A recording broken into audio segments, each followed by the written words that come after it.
वाह, very sexy. का रसमलाई बाड़ी।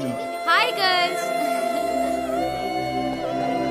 हाय पूजा, आज बहुत लेट हो गई लावे में। चला क्लास के लिए लेट होत बा। हाँ। ए सेक्सी, चीज बाड़ू बड़ी मस्त मस्त, चीज बाड़ू बड़ी मस्त।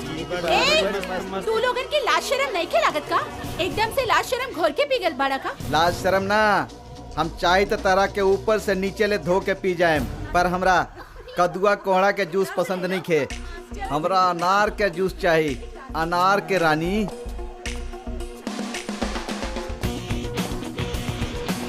देख, हम कह देत पानी, हमारा रास्ता छोड़ दे। आज यदि ना छोड़ब तो का कर लेबू? तू जानत नहीं खे, ई केकर बहिन बाड़ी। केकर बहन भी होके ओकरा से हमरा का लेवे देवे के बा? तू खाली इतने बता द, एकर कगो भाई बाड़े बतावा? 2 भाई बाड़न। आज यदि 4 गो रहतन तो हमार का उखाड़ लेतन। कभी ना, तहरा खातिर तो हम अकेले ही काफी बानी।